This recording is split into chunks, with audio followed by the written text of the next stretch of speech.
morning. Welcome, everybody. This is the Success Secrets for Business, Family, and Life channel. You are on the Coffee Break Show. I'm Vickie Helm. I'm so glad you're here with us. This show is brought to you by Metadime Digital Network, and we are so thrilled to have our Wednesday welcome guest. And our Wednesday welcome guest is Brian Rodgers, and we are going to totally rock your world. The information today is going to be this is some of the most powerful information and fun we are going to have today. And so what's going to happen is, if you're new here, put your name down. We go live Monday through Friday, and we talk about tips, tools, techniques, and we talk about inspiration, motivation, and the things that are going to help you create thrivability in your life. And I told you last time, I'm not going to bring anybody on the show that isn't going to be able to help you grow something, do something, know something, learn something in this post-pandemic economy. And today, I want you to meet Brian Rodgers, and I want to tell you about him and I want to say hi to everybody jumping on. Thank you for being here. I like this. Woohoo! Brian Rodgers in the house. Thank you so much. Yay. Good morning. Excited to listen to Brian Rodgers and hear a story. And I want to let my team know this. Brian Rodgers has put out a hint to me. He has said, Vickie, you guys come over to this penthouse. You can go ahead and be with us. We'll do a live barbecue and you can bring your team food. I like food. Yes, everyone likes food.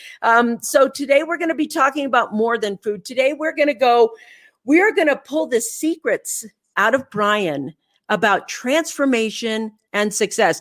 That's right. We're going to pull in and look closer and just say to him, you know what?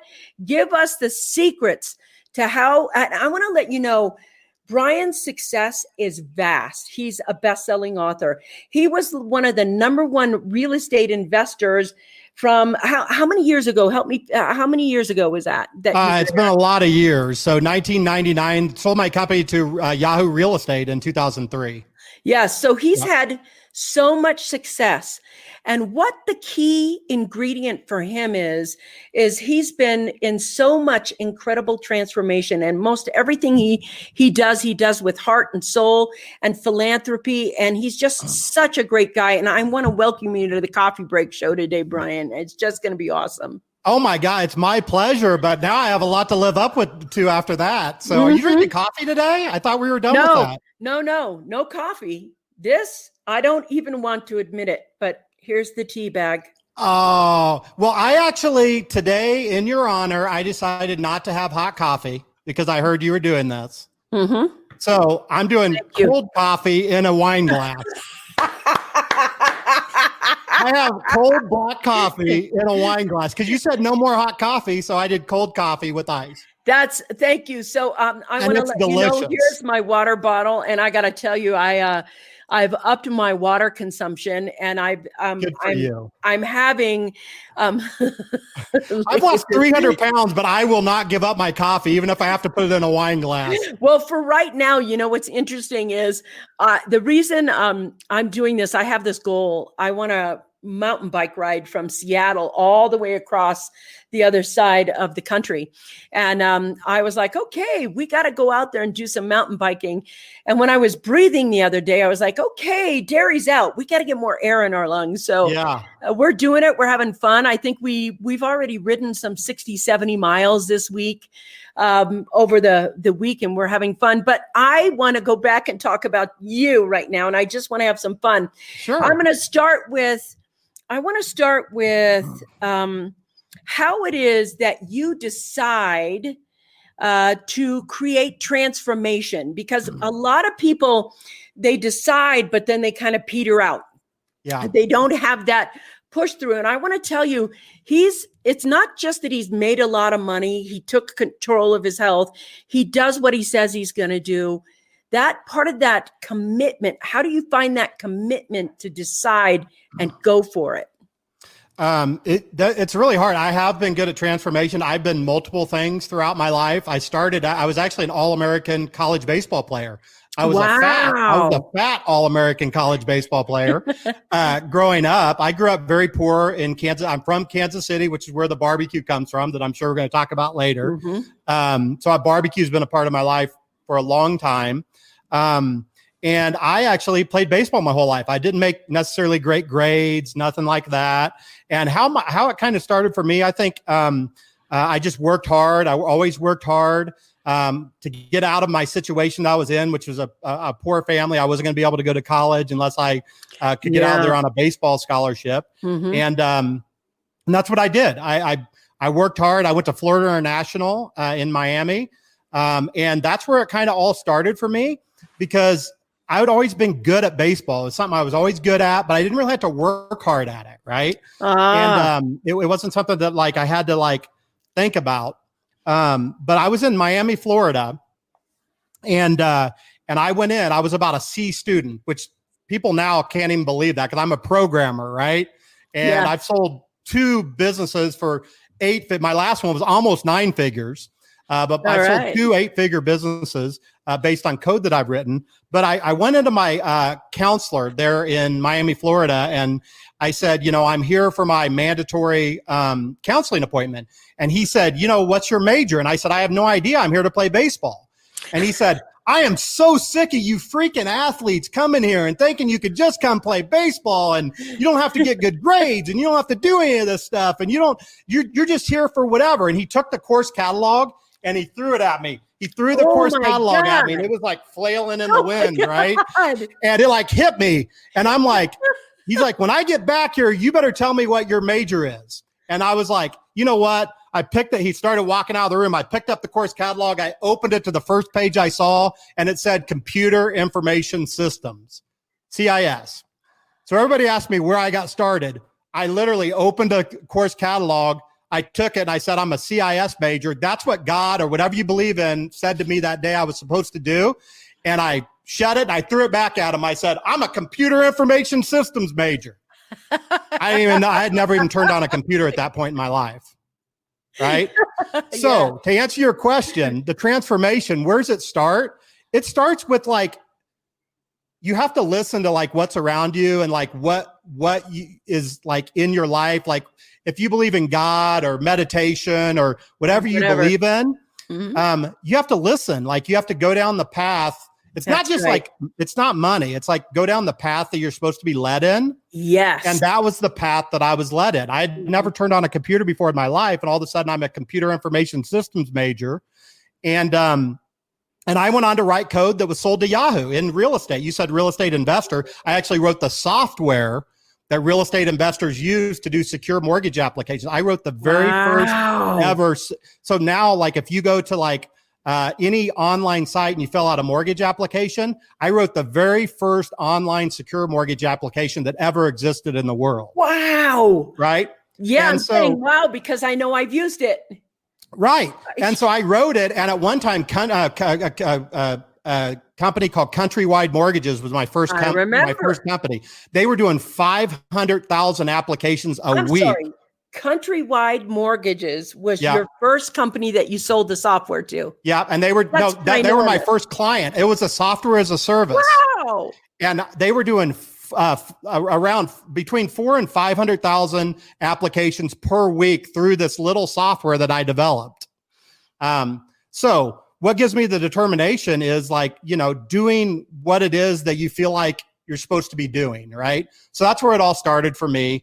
And I don't know if that answered your question specifically, but I wanted to go back to the beginning from kind of where I started, because I've had a lot of successes after that, but that's kind of where it all started for me. Yeah.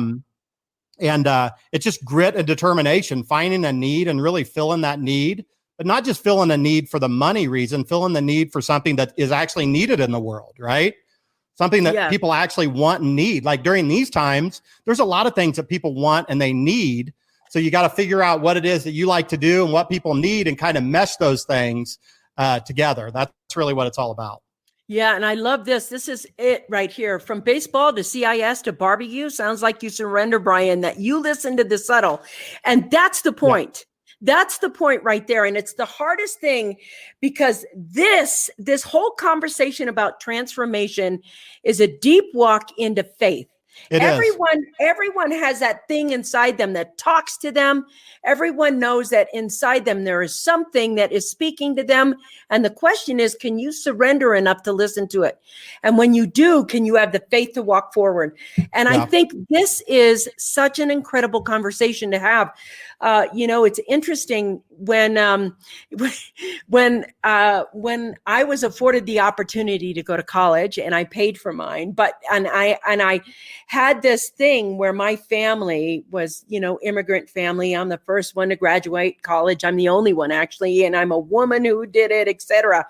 And I remember trying to pick my major in that way, and I was like, I don't know what to be, because I didn't want to go to college. I wanted to open a business. Yeah. So I was like, okay, but college is the step. That's the back then. And my dad was like, you go to college, or you die. So I went to college. So I was trying to figure out, what am I going to be? And we opened the Sunday newspaper to see who was hiring. And there was accountant. There were so many accounting jobs. And I thought, well, okay, I need a job after there, so I'll go get a degree in accounting. Of course, I can't stand doing accounting. I can't say I'll outsource it. I know it. I can read the information, but I liked finance way more. And I thought it was very clever. That thing, you're throwing it back to them and going, here's the first thing I see on the page. This is what I'm going to be. And you never know. It's so interesting how life takes that turn for you. Brian, I want to go talk about the major transformations that I believe you've had. Yeah. One, entrepreneurial. You made software, your health in your body. I want to talk about that as well, and what you're doing with that as well. Yeah. And I want to talk about your philanthropy, because you have great philanthropy as well.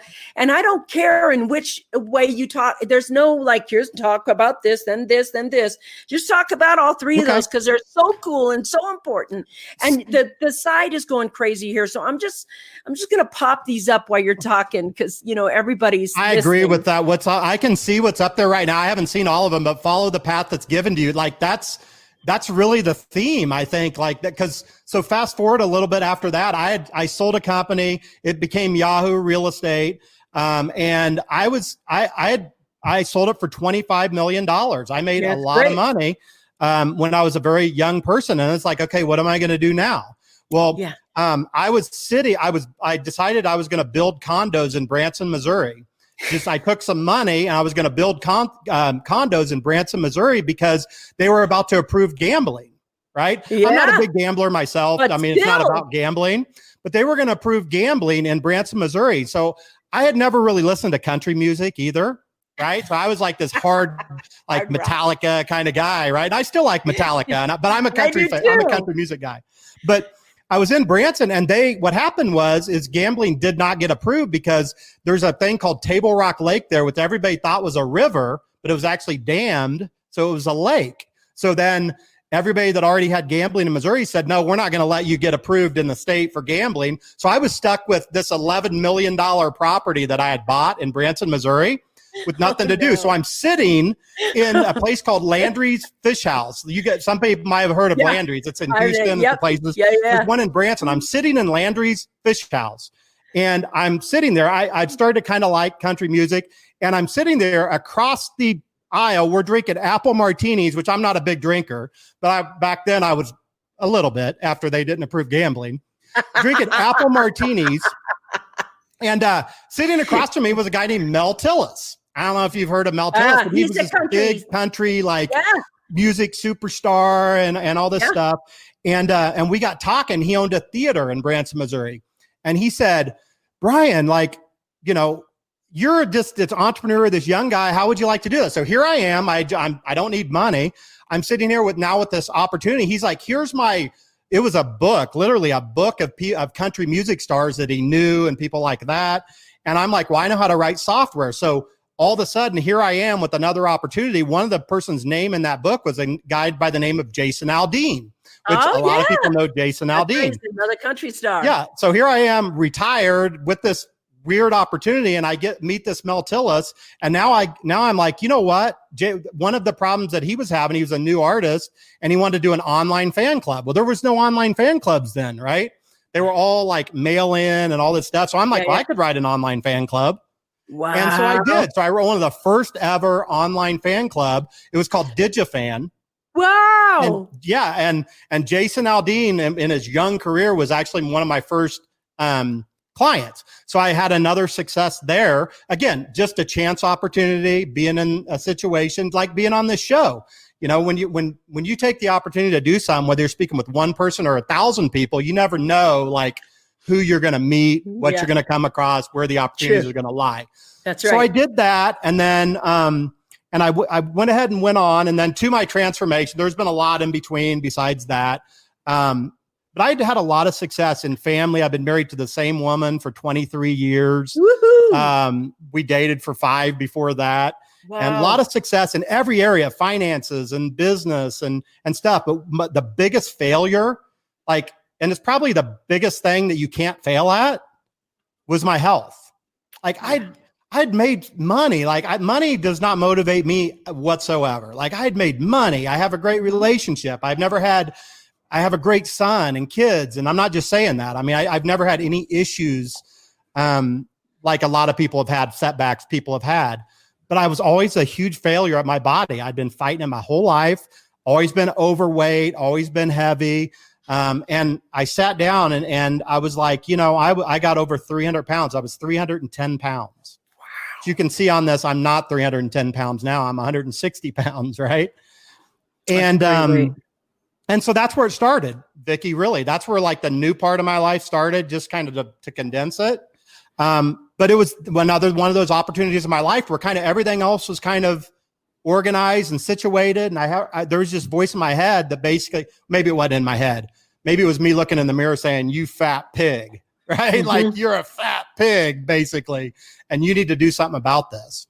And so that's where this transformation started. And I'm never one to take shortcuts. Like, and I know you aren't, or any of you, you know, you're always about putting in the work, which is the cornerstone to all of this. Yeah. And so crossing through my mind, I said, you know what I'm going to do? I'm just going to go get gastric bypass surgery because it's a shortcut. I'm just going to get this all taken care of. It's going to be done. And my wife was like scared crapless, like out of her mind, right? As she should be. That would have been. And so I went to the gastric bypass appointment because I was like, that's what I'm going to do. I'd never taken a shortcut in my life. And now here all of a sudden on the most important thing I've ever done in my life, I'm sitting here thinking about taking the shortcut. And I'm not saying it's a bad thing to do that, or it might be right for some people. It wasn't right for me. But I went to it and they started showing me like how they're going to like PVC pipe my stomach. I don't even know like what. I'm not a medical person. I don't even like medicine. My wife's a doctor and I don't even like medicine, right?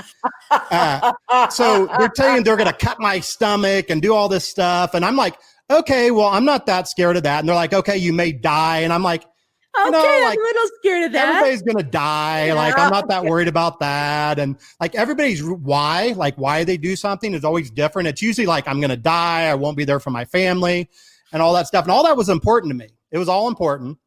But then he said it. It was like, I call this my next thing smoking, which is the name of my book, Next Thing Smoking. All right. I call it my next thing smoking because he said to me, he goes, oh, and the other thing, Brian, is I just want to let you know that your taste buds are going to change and you're probably not going to like barbecue anymore. Right. And I was like, all right, well, I'm okay with dying.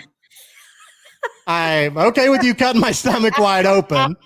I'm okay with like all this nastiness that you just told me about. Like my butthole's going to be like spewing out all kinds of crazy stuff. But what I'm not okay with is telling me I can't eat barbecue anymore. And so therein lies the rest of my life, right? Therein lies the rest of my life because I wasn't willing to give up barbecue, but I knew I couldn't lose 70 pounds or 100 pounds or whatever eating ribs and chicken and pulled pork and stuff like that. Although as much as I wanted to, I knew that wasn't going to be possible. And so Fool's Gold Barbecue was born. So, Yep. So that's how it happened. That's how we kind of all started down this road. And how is the eating that way? How has it transformed your well-being? Well, when I started eating, like the barbecue thing came about, I had tried every diet there is, and this isn't a food show or anything like that. I don't want to get into that discussion. Sure. It's more about the bigger idea of like why this it's a business, it's a nonprofit organization, but why it started. It started as like an idea of just making better choices. Yeah. And it's kind of what we're talking about here is like, it's not about like barbecue. It's not even about like I'm plant-based now. I do plant-based barbecue, but it's always about just making a little bit better choice of what's in front of you. Even in business, in life, I chose barbecue because I loved barbecue, but I always tell everybody, make the best choice. If you like Mexican, eat Mexican, but make the best choice. Like if it's it's this greasy taco versus this more healthy tacos, eat the healthier taco. You know, it's all about making a little bit better choices, even in business. It's like, you always have a better choice in front of you to make. You know what I mean? Every single decision you make in life, in business, in food, in diets, in giving up coffee, right? We all can just kind of make a little bit better choices each day.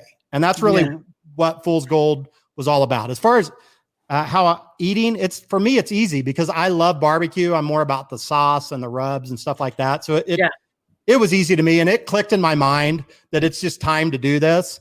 And within 6 months, I had lost 120 pounds. Fantastic. And 120 pounds. Yeah. But the bigger thing is that I didn't say earlier is I actually had 6 life-threatening diseases. I had liver disease. I was diagnosed with liver disease. Wow. I was diagnosed with sleep apnea. I was snoring so loud at one point that I was waking my son up across my house. And we lived in a huge house at that time, a big house. So it's not like he was sleeping right next to me and I woke him up snoring. And I had dyslipidemia. I had something called buffalo hump, which if you ever seen buffaloes, you know, they have that big hump on their thing. Yeah. I was actually a buffalo hump. I had this big fatty kind of calcium thing on the back of my neck.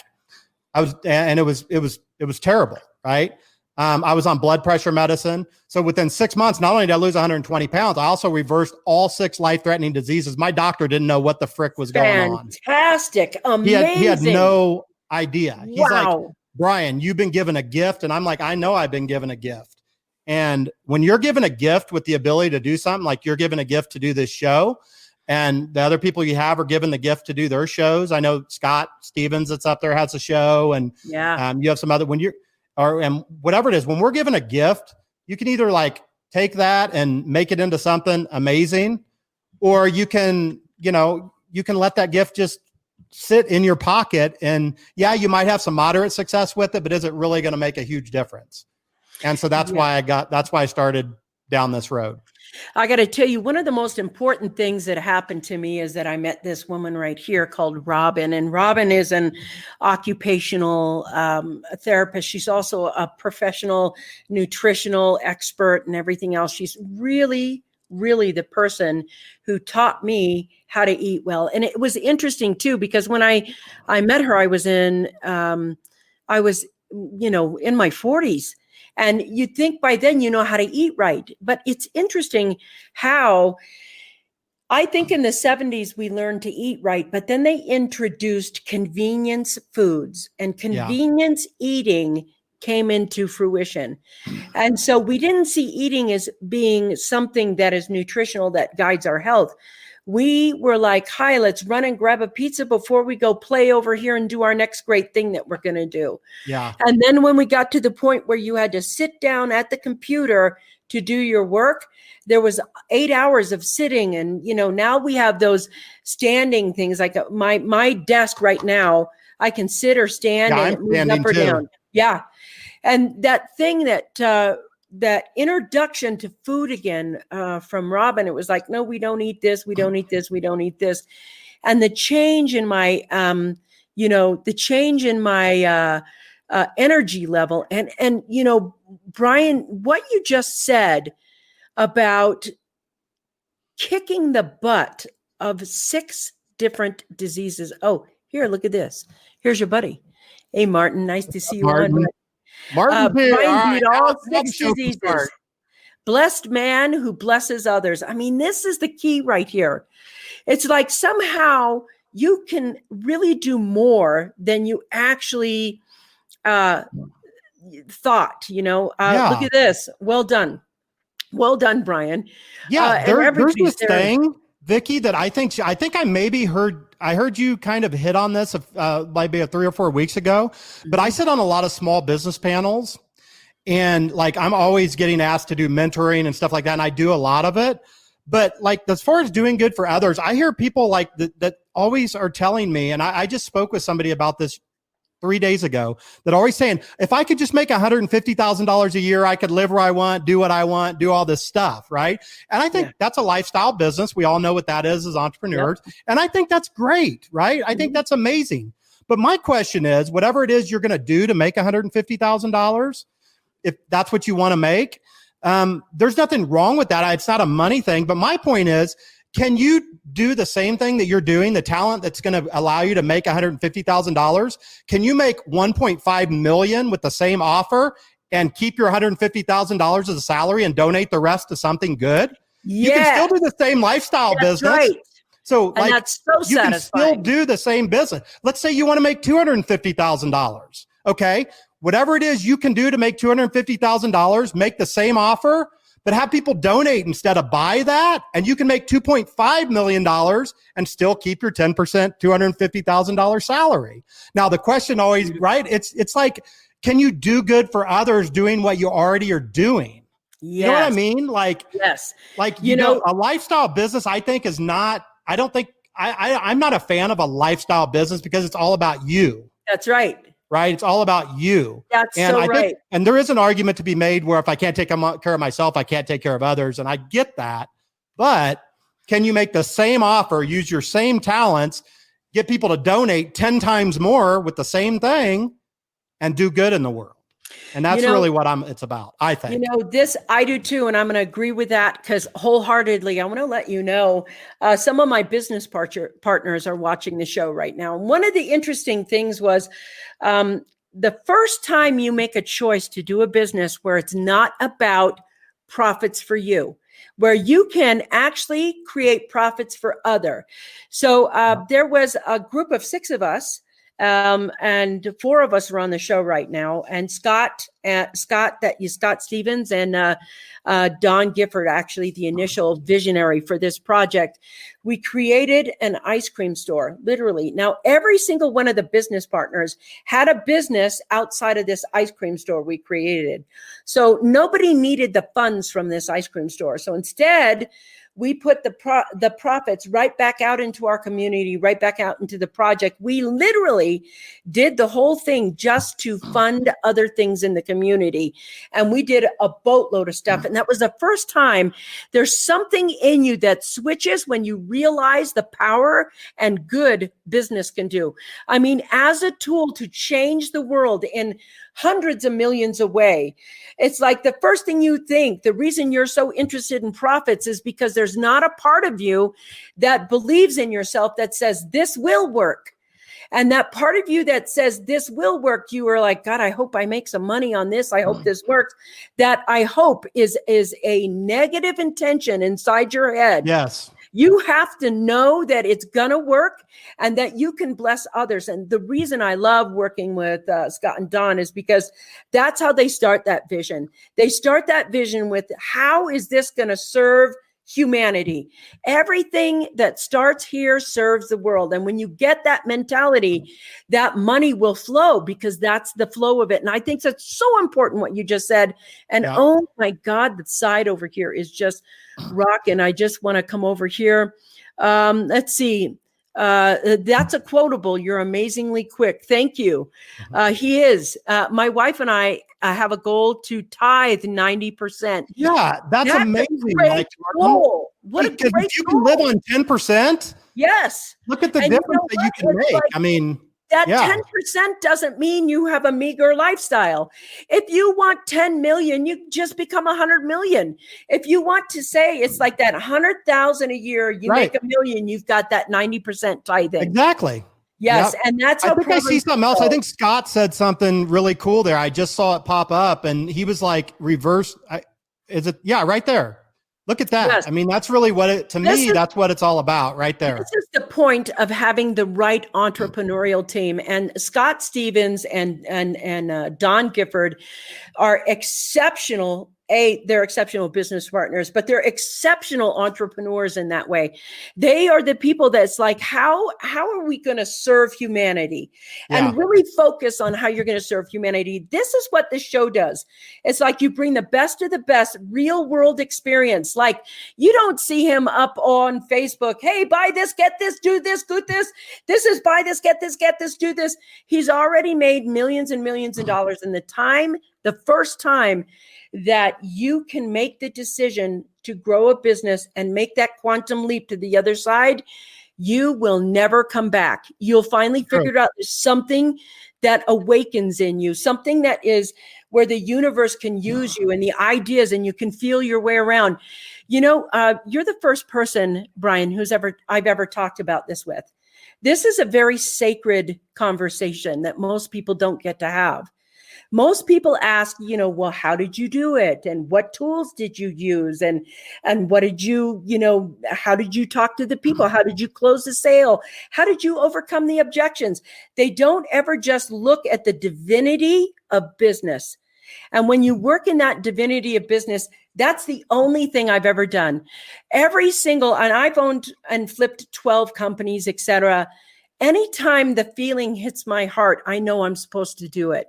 And this is an extraordinary conversation. I want to let all the listeners know, and whether it's after the show, hashtag replay, whatever you're doing, this is the point of business. And everybody has corrupted it by saying, go for the money, go for the money, go for the money. And I'm telling you, what Brian just said, that's the key. That's the key to it. So there's nothing wrong with money. I love money. You could see where love it. Where you live, where I live, we all love money. That's not like that we're against money. That's not it. But it's just, you're right. Tools can be found. Strategies can be found. Like I didn't know how to do YouTube in January 1st of this year. Somebody told me to go find Brian G. Johnson. I love him. Guess what? I don't worry about what the tools are. They're like, here's the expert, go find him. I found him, and since January 1st, I've grown my YouTube channel to 7,000 subscribers. Bam! I don't go participate. I didn't have to do that. The thing is that the tools, the people like you, like Martin, like all the people involved, they're out there. Don't worry about that part of it. Worry about, do you have this? I like the divinity of business. I think you said that like perfectly. Like worry about that first. Right. Worry about paying your bills first. Like I get that you have to pay your house payment, your mortgage payment. I get all that. Trust me, I get that. But get that in line first. The tools and how to close people and stuff like that will come. And I've never been that good at sales. I just basically tell people what I do, and that's the way it goes. Right. So yeah. And this point right here, this is another point I want to talk to everyone about, and why I love to, we give every single month to particular organizations that mean a lot to us. So what I'm looking at right here is the day that I learned that I could either give my money to an organization I wanted for a tax write-off or pay Uncle Sam. I mean, that's really where it comes down to. And I love this, Scott. Thank you for bringing this up. That's the old tax rate from the 1950s. The rich got soaked for 90% right out of the gate. And right now, I'm so lucky that I can choose who I want to give my money to. Yes. And I don't mind paying taxes too. Yeah. I don't want to overpay taxes, but if I can help a foundation on the way, I'd rather do that. Put the money back into the community, these people that run these organizations right now, because I got to admit, I think they probably run that organization better than our government runs its organization. Some do. Some do. Some yeah, don't, there's some. Yeah. You have to be careful of what you're doing. So I want to go a little deeper here because what I want to know is, I know how I access. It's like the mindset you have when you start a business, when something hits you, the mindset that you have. What are 3 things you look for that says, yes, this opportunity is for me, I'm going to be involved? All right. That's a great question. That's why you're so good at doing shows, right? It's a great question. For me, it boils down to, I don't even have to give you three. Like, I'll give you one mindset. It's a mindset of something I run through every single idea that I hear. And that's, can I be the best in the world at that? Ooh, I love that. Can I be the best in the world at that? And if not, I need to dig deeper. I'm not saying you can be the best in the world of everything, but let me give you an example. Okay. So when I decided to start this, how could I reach people with my message of, there's a million people teaching weight loss and plant-based living and health and nutritional lifestyle and all these things, right? So I'm like, all right, that's great, but other people have lost 120 pounds. Other people have reversed diseases. Other health coaches know a lot more about medicine than me. I don't like medicine. Like I told you, I don't like science. I can tell you and he's married how I to lost a doctor. 120 pounds, but I have a podcast and I don't even talk about the why. I bring on doctors and stuff to talk about the why because I don't like that. So when I sat down and looked at this, I said, okay, how can I get the message out to the world, to millions of people? How can I make a difference? I can reach a few people with telling them I lost 120 pounds, but what can I be the best in the world? I can't be the best in the world at being a plant-based chef. I can't be the best in the world at how to teach health. But what in my past, like who am I at this opportunity? Well, in my past, I enjoyed eating barbecue. I knew it enjoyed food. I won the American Royal, the largest barbecue contest in the world in 1999. I won the American Royal. So I have a pedigree there. And I said, could I be the best in the world at plant-based barbecue? Not plant-based food. Could I be the best in the world at plant-based barbecue? Yes. Nobody can debate it. Sub-niche, yeah. Nobody can debate it. Nobody can say, no, you're not really the best plant-based barbecue person. Because honestly, I created plant-based barbecue out of thin air. I did. And if you go ask Google now, who's the plant-based barbecue expert in the world? Google will put it in a big box and they'll say Brian Rodgers. Well, guess what? Plant-based barbecue didn't exist a year and a half ago, right? Congratulations. So I could be the best in the world at plant-based barbecue. And so I think that's the mindset that I always try to take with anything that I hear. It's like, I know I could make $100,000 doing that, or I know I could make $200,000 doing that. But can I make $20 million doing that? Like, can I be the best at that? I don't mean strive to be the best at it. Would it be physically possible for me to be the best at that? Right. And so I think, and it does come down to niches and the old Dan Kennedy or Ted Nicholas or whoever, the old marketers that talk about niching it down. Yeah. But I'm talking about in real world. Like I gave you a hard example of being the best at that. Like when I created the mortgage application, I was like, can I be the best in the world at creating an online secure mortgage application? Yeah, I think I can because I'm a programmer. I just got that skill and nobody else is doing it. So I think I can be the best at it. Love it. And so I think just that general mindset of is this a bigger idea? And I'm not talking about billions because I think too many people, like I get laughed at sometimes on small business panels by people that have never made $1 because I only sold a company for 25 million. They're like 25 million. People are selling companies for billions now. Well, I bet I'm the richest person in this room right now. And there's like 1,000 people here. Totally. Because the thing is, you take it while you can get it too, right? That's you take the money while you can get it. That's right. And so it's funny though, hearing that, like, it's funny hearing people say, well, that's $1 billion idea. And I'm like, I don't really think in $1 billion ideas. I think in like, can it be like a $20 million idea? Yes. You know what I mean? Yes. Because then maybe you can sell it to somebody else, which I did, and they made it into $1 billion idea. I'm not a great leader, so I can't really build $1 billion company. Like I'm not a great manager or leader of people. So I can't build teams and I can't build $1 billion company because I'm not that person. But I can build a $20 million company and take that money and do good with it. So right. I think that's my mindset. My mindset is always like, can I be the best in the world at it? And am I willing to do it myself before I ask somebody else to do it? So I'm a fan of consultants and outsourcing, but I'm not a fan of doing consulting and outsourcing until you can actually at least know how to do whatever it is you're doing yourself first. Exactly. That's the hard part. And you know what's interesting for me? I know there's a lot of people who tout outsourcing. And for some reason, the outsourcing, if I don't have a knowledge base of what I outsource to, you'll get taken advantage of financially. It's not a smart move. Yeah. And if you're going to run your company, run all of it. Like, no, it's not do it all. It's know it, that each section enough to be able to help it run. I want to say there's something so important about what you said, because you said, can I be the best at this? And I always say for myself, when I start, especially when I start writing a book, because the book is, for me, that's the way I'm out there in the universe.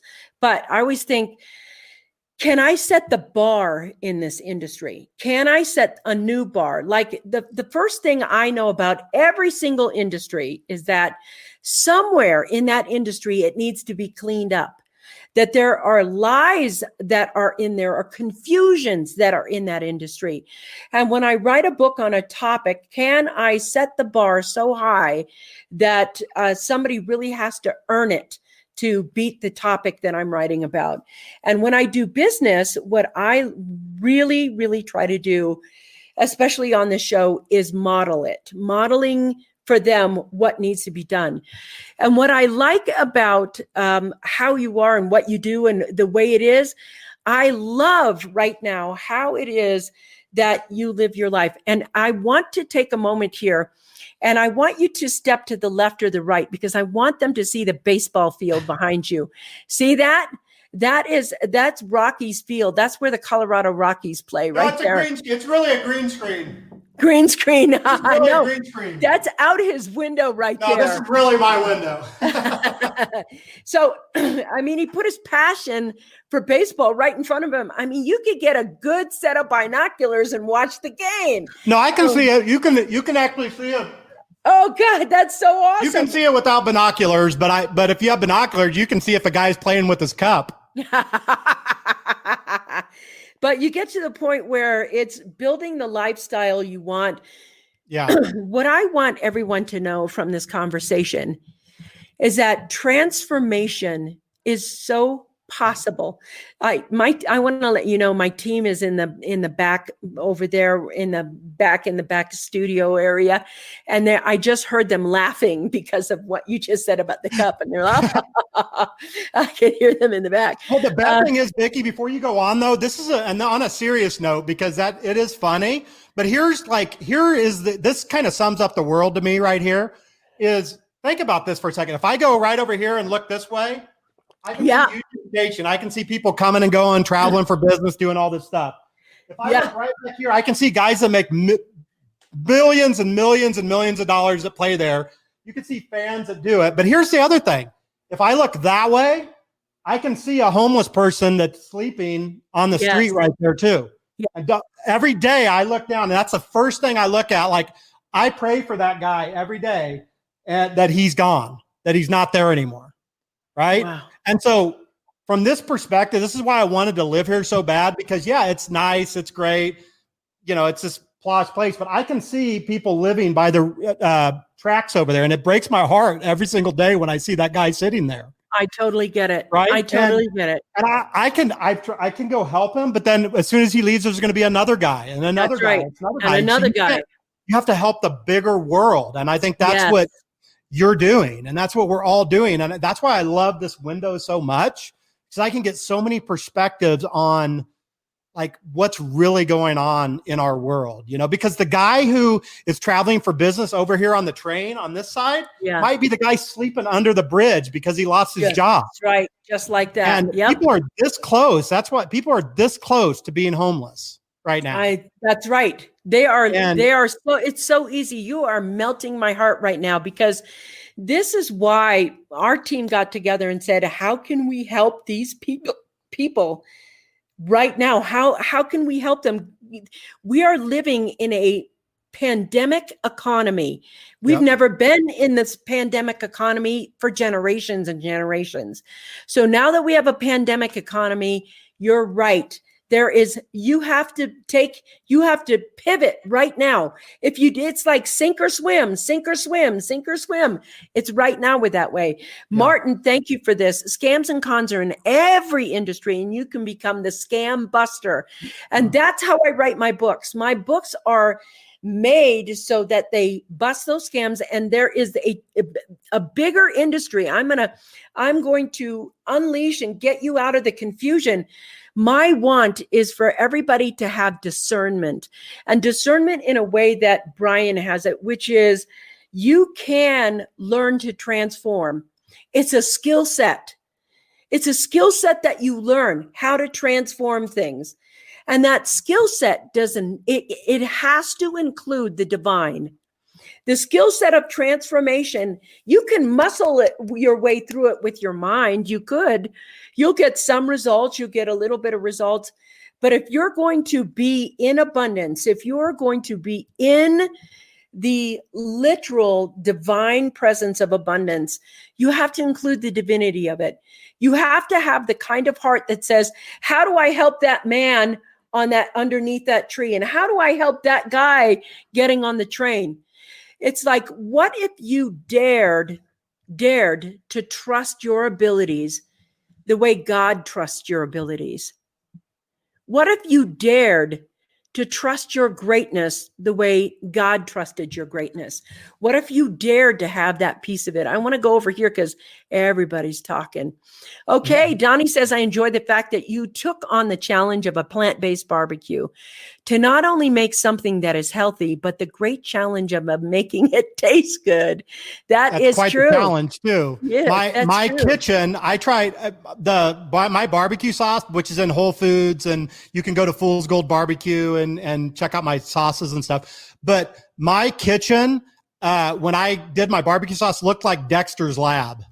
It looked like a murder scene in my kitchen. I tried so many different ways to make it flavorful and still healthy. So yes, 100%. Yes. Jocks on jocks. That's right. That's good. Martin, I know that was a past comment, but I had to put it up. I was waiting for your humor. Yes, everybody does, because Brian and Martin, when they get together, they just become, I don't know, the Smothers Brothers. They're just, I think we're about the Smothers Brothers, I think. So. Keep your perspective on what is happening in the world. It keeps you in a grateful servant leader mindset. And this is the thing. Everybody always thinks, I'll work with you, Vickie, because you know how to make money fast. And I'm like, zip, you're out. I want a servant attitude and a servant heart. And I got to tell you, the people on my team, the reason we're so successful is because that is the centerpiece of what we do. The reason we are so successful on our shows and what we do and what we write about and the guests we have on our show is because we leave that in there. We make that part of the conversation. So let me ask you something. If you were talking to somebody who's just starting out right now, and maybe they lost their job and they've never had a business before, and they don't know quite what to do, what 3 pieces of advice would you give somebody starting out? And let's say they live paycheck to paycheck and they don't have a lot of money. What would you say to them to get them? What would be your advice? Well, the first thing is find out what, like everybody says it. It's kind of cliche. Like, what are you passionate about? What in your past can be valuable? Because you only have to be a little bit better than somebody else to be able to teach somebody how to do something, right? Mm-hmm. You don't have to be the expert on something to teach somebody how to do something. I certainly wasn't the expert on plant-based barbecue when I started, right? And so you don't have to be the expert on anything. But secondly, also, you got to evaluate where you're at too. You got to take care of your family. So if that means going and working as Uber or driving Uber or driving or delivering pizzas or whatever it means to keep your family going, then go put in that work. But always be on shows like this and listening to how you can get better. But also, don't overanalyze things either. Like, do something. It's always better to just do something than it is to learn more. Like, I'm a huge fan of learning, but you have to actually do something. Like, just put something into action instead of like analyzing 50 different ways where you could possibly do it. You know what I mean? So those would be the 3 things to me, is like, still take care of your family if you have your family, and yourself and your needs with whatever that means to do, even if it means you have to stay up 24 hours a day doing it. Take action, learn what you need to do. But again, you only have to be a little bit better than the next person to do it. And then just become the best in the world at it as you go. So that's really it. And do good. Do good is always, if you do good, I mean, that's really always been my thing. So. I want to go over here because Donnie is, I totally understand. From the home we had in Puerto Rico, I used to always pray for the homeless guy. We would watch every day from the beautiful balcony. It's true. They had a penthouse suite, and down below the penthouse suite was this home where this guy was homeless. They would actually befriend him and talk to him. It always gave me the perspective of compassion and wonder. And I got to tell you, this guy right here, Donnie, this is the guy I was talking about earlier, Brian. He's got a heart very much like yours. Exactly.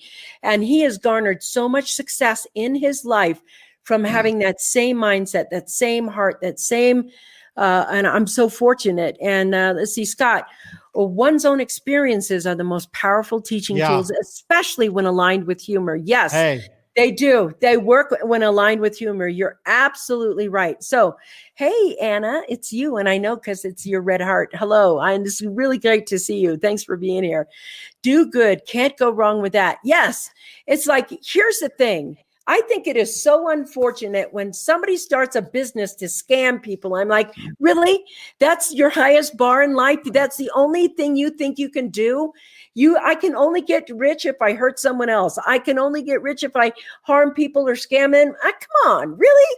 That's it?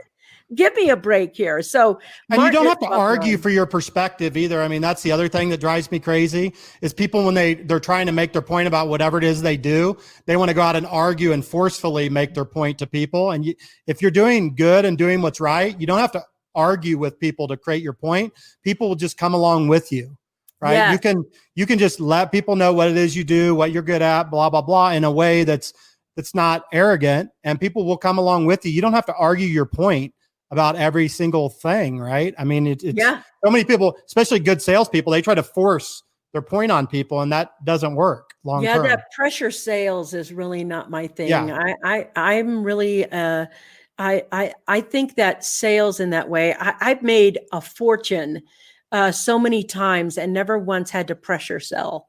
Yep. And I think that is a difference. Hey, Martin, I love this. A mediocre plan passionately executed is better than a perfect plan on the shelf. I agree. That's true. I agree. And every once in a while, you'll hit the perfect plan with the perfect passion, and then boom. Right? Yeah, and I want to talk about that, Brian, because most people don't plan on the boom. Everybody that makes a business, they're like, I hope it has a little growth, medium growth. You know what? Plan on the boom. The boom happens, and it's happened twice.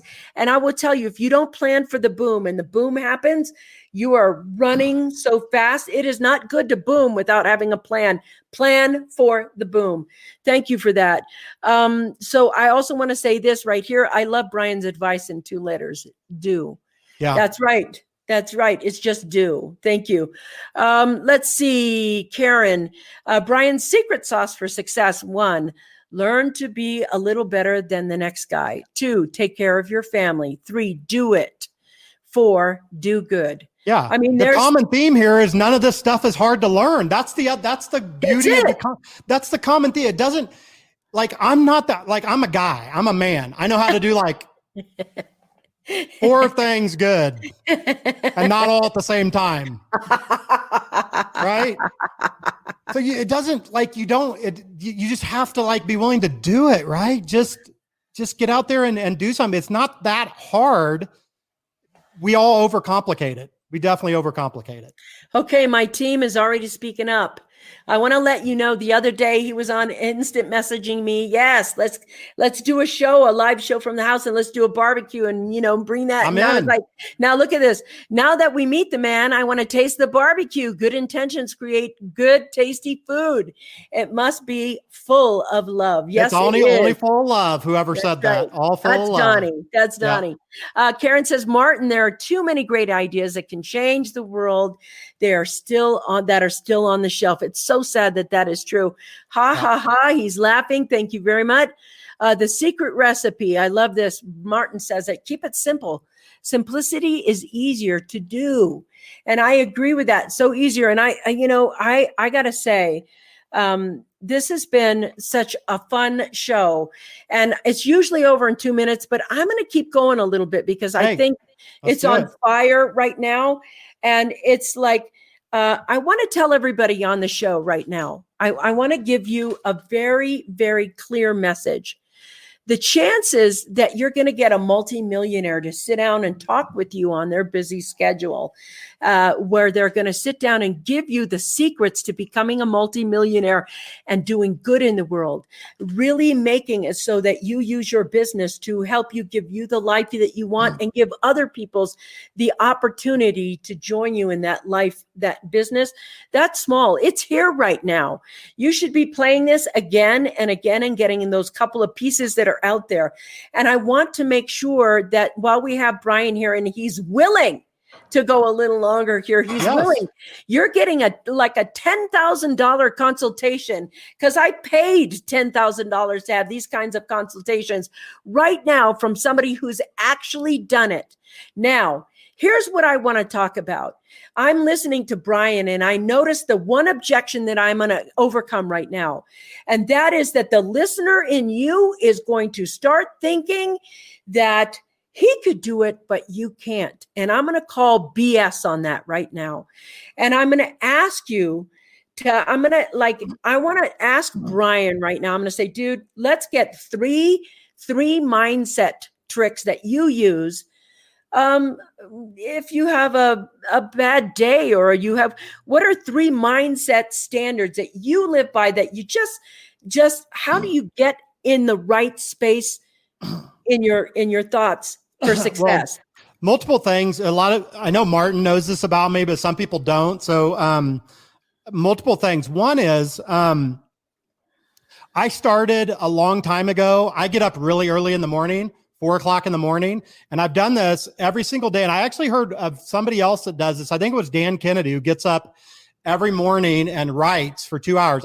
Being a programmer for 25 years, I got up every morning at 4:00 and I wrote code for 2 hours every single day, no matter what, whether I had something to write or not, whether it's a side project or not. I was just practicing my craft always. Another example of that, when I was younger, I was a fat baseball player. But I was a 3-time All-State. I hate talking about myself, by the way. You know that. Hate it. I'm a programmer. I'd rather work in front of my computer.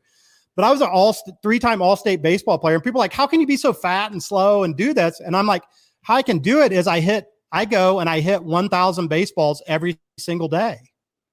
I did my whole life growing up till I was 18 years old. Every single day, rain, snow, whatever, I went and hit 1,000 baseballs. How's that translate into those 2 things I just said?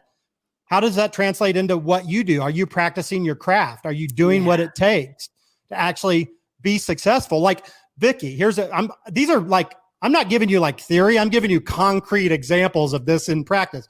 Vickie, so you don't just do a show to where it's like, I might do it every other Thursday and I'm just going to do this show. Cause I'm telling you, it takes a lot of work to do a show. I'm not telling you guys anything. I'm telling your listeners, right? Yeah. You don't do that.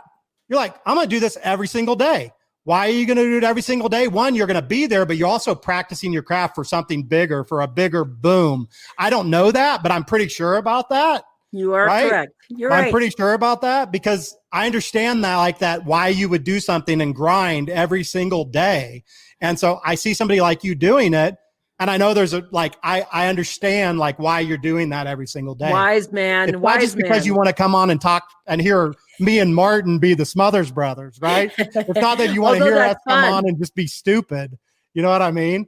You're doing it for a reason. And so I think that's the first thing. It's like sharpening your knife, right? Sharpening your knife. And I know you probably read that in a million different books, but I give you 3 concrete examples right there of actually physically doing it. The second thing, and I said it earlier in the show, always make the best choice in front of you, but don't ever give yourself one choice. Always give yourself multiple choices. So concrete examples. Do you remember the old dating site that started that Mark Zuckerberg did before Facebook? I think it was called Hot or Not. And it was all about putting 2 girls in front of you, and you would swipe one away. I think the whole dating thing's based on this app that was back then. So you would get 2 girls, and it's like, no, and then it would put another girl in front of you. You're like, no, another girl in front of you, no. Or if you like boys, a boy in front of you. It doesn't matter. I don't care if you like boys, girls, men, women, whatever, black, white, pink, purple, polka dot, it doesn't really matter, right? You're always giving yourself two choices and you're swiping the one out of your life, right? And you're never going to see that again. The same is true in health. The same is true in business. The same is true in everything you do in your life. You always have to make a little bit better choice by the minute, by the hour, by the day. Like I had to make a choice. Why am I on this show? Well, I love Vickie and I love your team and all this stuff. I had another choice, right? And I had to swipe the other choice away. And this was my best choice at the given time, given all the other circumstances. Thank you for that. If you want to lose weight, let me give you another concrete example. And let me use you as an example, Vickie, because we've never done this before together, right? Let's do it. Yeah, we never have. So you want to get a little healthier, right? Yep. And I'm plant-based, but I don't care if you go full vegan or if you go, I have a friend that is carnivore. He only eats meat. I don't care like what you eat, but let me just ask you a common sense question in your heart of hearts. If you could eat a triple cheeseburger from what's your favorite fast food place? I don't eat fast food. Okay. A burger place. If you did. Red Robin. Okay. From Red Robin, you could have a triple cheeseburger or a double cheeseburger. Which in your common sense mind do you think is better for you? A triple cheeseburger or a double cheeseburger? In my common sense mind, it would seem like what would be better for me is that I'd want that triple cheeseburger, but I'd probably go for the double cheeseburger. Okay, so the double cheeseburger is better for you, right? In your common sense mind, if you want to lose weight. Yeah. Okay, so now we have a double, so that you swipe the triple cheeseburger out of the way. Now we still have a double cheeseburger, right? This is how I do weight loss. This is literally how I did it, how I lost 140 pounds. This is how I did it. This is exactly how I did it. Okay, so now you have a double cheeseburger or a single cheeseburger. Everything else is the same sauce, same bun, same everything. Which one's better, the double cheeseburger or the single cheeseburger? Single. Okay, now we have a single cheeseburger. We have a single cheeseburger in a 300-calorie bun or a single cheeseburger in a lettuce wrap. Bun with a lettuce wrap. Which one's better for you? In your heart of hearts, common sense, which one's better? It would be the lettuce wrap. Lettuce wrap. So you can go on and on and on. Now in business, it's the same thing. I have these two shows I could go on. I have Vickie Helm's show, or I shouldn't give anybody I know here.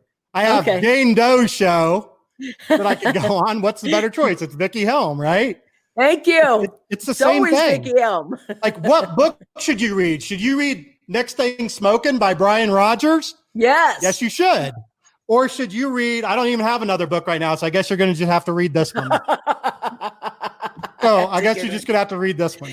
So the point is, we have somebody who's like triple anything. Okay. Yeah. So that's just him. But I just eat once a day. So I want that triple burger. Go ahead. Even if you only eat once a day, it's still the better, healthier choice and with common sense. And it's not just with food. It's also with business, with life. It's everything. Everything. So that's my real second big thing that I always do is I always try to give myself multiple choices that I can choose from.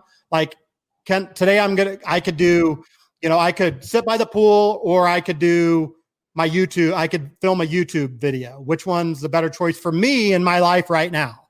Right. It depends on the circumstances, the timing, all that stuff. But I think that's huge is always be swiping right, man. Now everybody's gonna be thinking about that. Like always be swiping right. But you know what? It's the best use of your time. There's like, that's my time management system. That's it. I remember a couple of choices. Like I have what I could say defining moment choices in my life. One was to quit smoking. And I'm not kidding when I say this. And I know you may have experienced this with the dieting, but I literally tried to quit smoking at least 200 times. At least 200 times. And I remember every time they'd raise the price of a pack of cigarettes, I'd be like, that's it, I'm quitting. But for some reason, I quit for 6 months and I'd be back on it. And interestingly enough, what I did was I call them bridge strategies, and it's part of what I teach. And you have a very similar thing with your strategy of this choice, then this choice, then this choice. I literally decided when I really quit smoking and I figured it out, I literally took every trigger that would trigger me to smoke a cigarette, like having a cup of coffee. I didn't drink coffee for 3 years because every time it touched my tongue, bam, I wanted a cigarette. So I took out all the triggers that would do that for me. And now it's like when I do wellness, I try to take out all the triggers in the house. And, you know, I live with the goddess of good eating and healthy stuff. So there are no triggers in the house, you know? So when I get to the point where that thing is, I love the strategy of allowing yourself to not just say, okay, you know, we're not knocking potato chips out, but here are the potato chips. And here is the, you know, cucumber salad. And you can have potato chips or cucumber salad. Which one is better for you? And wham, you can just, okay, no potato chips. Yep. And I love that. I love that strategy. And, you know, you can do all kinds of things. I got to tell you, this thing is going, we're going over, guys. Number 3 is to be vulnerable. My third was, before I forget, is to be vulnerable. Absolutely. That's my third real big tip is just let people know what's going on in your life. Like, don't lie to people. Don't put on something that you're not, right? I mean, just be vulnerable. That's really important. It is, especially if you want connection with yourself or people. And I got to say, here's this is The Next Thing Smoking. Go get that book. It is excellent.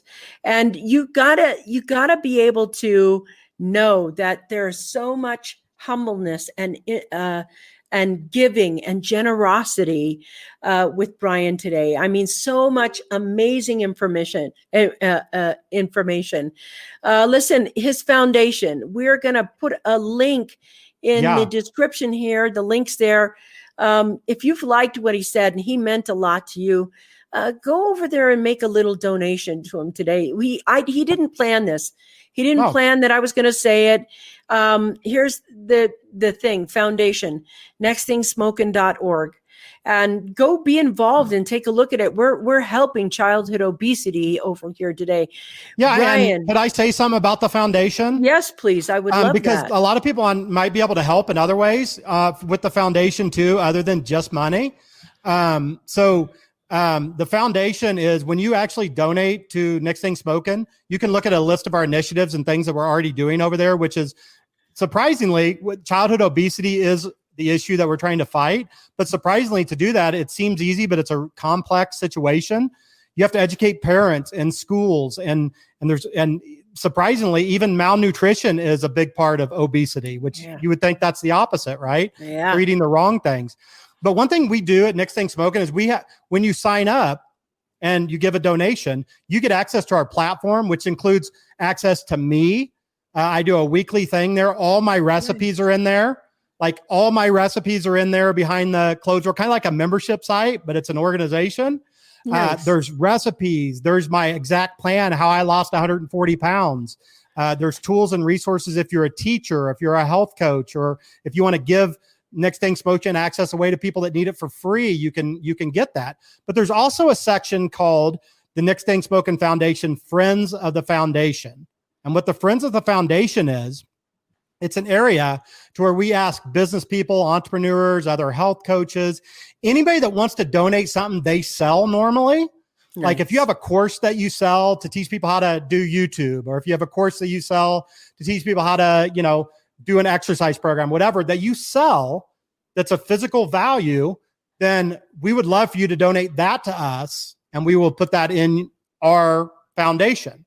So You're welcome to give money. You can give anywhere from $50. We've had donations up to $50,000. So we've raised over $1 million since I started the foundation this year. So we'd love to have money, but if there's something else you can contribute that you have that's like a physical book or something that you sell on your site, we'd love to have that as well. And it's 100% tax deductible still too, even if you donate something to us. So beautiful. Love that. I started the foundation because I've donated millions of dollars to other foundations and other organizations. Mm-hmm. I've donated thousands of hours of my own time to hundreds of organizations. I've helped organizations raise millions and millions of dollars. And this year, it finally occurred to me, like, can I start a foundation that's actually going to get that money to where it needs to go and actually not on big galas and all this other stuff. Love and that. They're going to hire 1,000 employees when they only need 5 employees and all these different things. And I don't take a salary from the foundation. I don't take a penny. 100% of the profits that I get goes directly to where it needs to go, to these homeless guys and to people that I'm out on the streets feeding people every single day, plant-based barbecue. And so if you can donate and help, please do. That's what I'd love for you to do. So, thank you. Thank you. Brian, it has been magic to have you here today. Magic. And you have been so generous. And my heart is absolutely, I got to tell you, I'm really melted right now, like I'm fighting tears. And I think that you have been so kind today. I don't even know how to say thank you. I just want to say that being on the show like this with you has been wonderful. And thank you for joining us. But I just want to, I want to give you the feedback people are saying. This is the reason to earn money, simply to share the bounty. There's so much need in the world, so much. Thank you, Scott. Donnie, you're quite the dynamic personality, Brian, for a man who prefers coding in the morning. You exude goodness, and it has been a privilege listening to your story. Thank you so much. That is just so, so wonderful. Here, look at this. Awesomely magical, you two. Thank you. Thank you. We are good, huh? Yeah, we're pretty good together. We're pretty good together. I'll give you that. I have this thing. Yes. And people are like, we need your Brian Rodgers is that it is exactly like that. So to me, go ahead and do and see, get his book. Yes, please. Get involved with him. He's got a Facebook page. Make yourself known to him and say hello and tell him you were on the Coffee Break Show. Yeah. Brian Rodgers, thank you for being here today. Thank you. Thank the you pleasure so much. was all mine. Thank you. Thank you. Pleasure was all mine. Thank you so much. See you guys Thanks, tomorrow. everybody. We'll do a wrap up. Mwah! Peace out. I'll see you guys later. Thank you so much. Bye. Bye.